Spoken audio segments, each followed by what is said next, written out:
வணக்கம் நேயர்களே. ஃபீபாவின் இன்றைய காலை தியானத்திற்காக உங்களை அன்புடன் வரவேற்கிறேன். ஃபீபா நேயர்களுக்கு அன்பின் வாழ்த்துக்களை தெரிவித்துக் கொள்கிறேன். இந்த நாளிலும் மார்க் எழுதின சுவிசேஷம் 6வது அதிகாரம் 14வது வசனத்திலிருந்து 29வது வசனம் வரைக்கும் நாம் தியானிக்க இருக்கிறோம். பொதுவாக பிரதம மந்திரி, ராஷ்டிரபதி ஒரு இடத்திற்கு வருகிறார் என்றால் முதலாவது அவர் போகும் வழியை ஆயத்தப்படுத்துவார்கள். அடுத்ததாக அவர் போகையில் முன்னதாக வழிகாட்டியாக ஒரு வாகனம் செல்லும். ஆண்டவராகிய இயேசு இவ்வுலகில் வருவதற்கு முன்பு யோவான் ஸ்நானகன் அவருக்கு வழியை ஆயத்தம் செய்தார். முதலாவது நாம் இந்த பகுதியில பார்க்கிறோம் ஏரோதுவின் குற்ற மனசாட்சி. ஏரோது யோவானை கொலை செய்ய இடம் கொடுத்தான் அல்லவா? ஆகவே இயேசுவை கண்டதும் அவனுடைய மனசாட்சி அவனுடைய மனதை உறுத்தியது.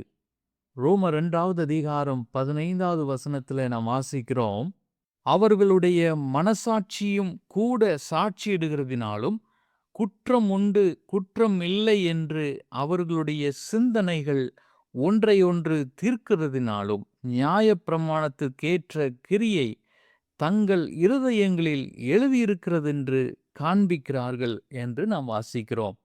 எனக்கு அருமையானவர்களே, நம்முடைய மனசாட்சி குற்றம் உண்டு குற்றம் இல்லை என்று தீர்க்கிறதுனால நமது செயல்களை நாம் ஒருபோதும் மறைக்க முடியாது.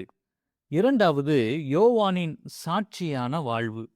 யோவான் நீதி உள்ளவனும் பரிசுத்தம் உள்ளவனுமாக இருந்தான். அரசனுக்கும் பயப்படாமல் தைரியமாக அரசனின் பாவச் செயலை சுட்டி காண்பித்தான். அதனால் வரும் தண்டனைகளுக்கும் பயப்படவில்லை. நாத்தான் தீர்க்கதரிசியும் தாவீதின் பாவத்தை சுட்டி காண்பித்தான். பிறர் செய்யும் தவறை அவர்களுக்கு சுட்டி காண்பிக்க வேண்டும். அதனால் நாம் பகைக்கப்படலாம். ஆனாலும் சுட்டி காண்பிப்பது நல்லது. ஒரு நாளில் அவர்கள் வாழ்வில் மாற்றம் உண்டாகலாம். இறுதியாக ஏரோதியாளின் சூழ்ச்சியான செயல்.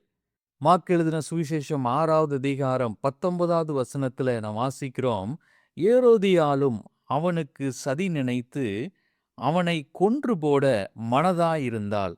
ஆகிலும் அவளால் கூடாமல் போயிற்று. தனது பாவத்தை சுட்டி காண்பித்ததினால் யோவானை கொல்ல சதி செய்தாள். ஏரோதின் பிறந்த நாள் கொண்டாட்டத்தில் தனது மகள் மூலமாக சூழ்ச்சியை நிறைவேற்றினாள்.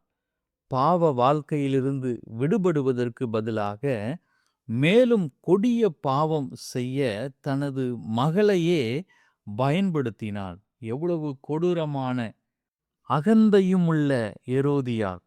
பெற்றோர் பிள்ளைகளுக்கு நல்ல முன்மாதிரியாக இருக்க வேண்டும். பிள்ளைகளிடம் எதை கூற வேண்டும் என்ற ஞானம் வேண்டும்.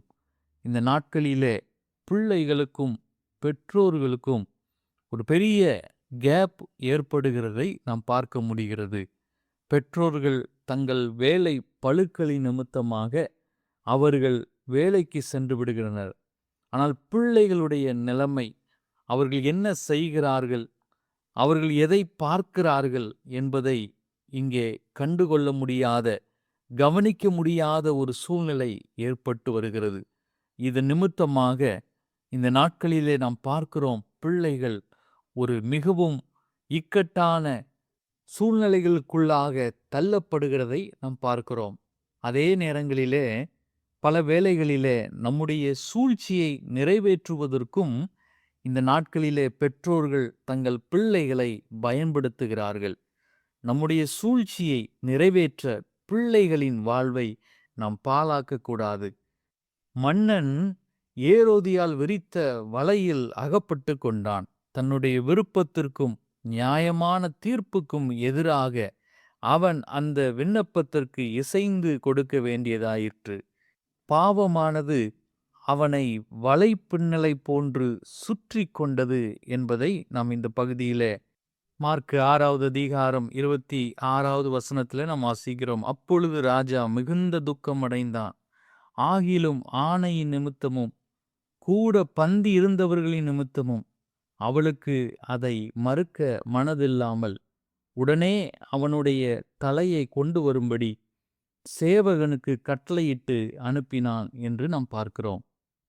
எனக்கு அருமையானவர்களே, யோவான் மரித்த பின்பு அவனுடைய சரீரத்தை அவனுடைய சீடர்கள் நல்லடக்கம் பண்ணினார்கள். அதை 29வது வசனத்தில் நாம் வாசிக்கிறோம்.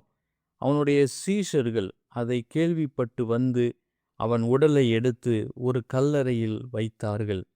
இந்த செயல் பாராட்டுக்குரியதாயிருக்கிறது. எனக்கு அருமையானவர்களே, ஆண்டவரின் முன்னோடியாக இருந்த யோவானைப் போல நீதியும் பரிசுத்தமுமான ஒரு வாழ்க்கையை நான் வாழுகிறேனா என்பதை நாம் சிந்தித்து பார்க்க அழைக்கப்படுகிறோம். எனது விருப்பத்தை நிறைவேற்றுவதற்காக எனது பிள்ளைகளை நான் பயன்படுத்துகிறேனா என்பதையும் நாம் சிந்தித்து பார்க்க அழைக்கப்படுகிறோம். கர்த்தர் தாம் இந்த வார்த்தைகளை உங்களுக்கு ஆசீர்வதிப்பாராக. ஆமென். இன்றைய காலை தியானத்தில் பங்கேற்றமைக்காக நன்றி. உங்களது கருத்துக்களை பகிர்ந்து கொள்ளவோ மேலும் விவரங்கள் அறிந்து கொள்ளவோ 9458505042 என்ற எண்ணிற்கோ அல்லது info@fibaonline.org தொடர்பு கொள்ளவும். தேவன் தாமே உங்களை ஆசீர்வதிப்பாராக. ஆமேன்.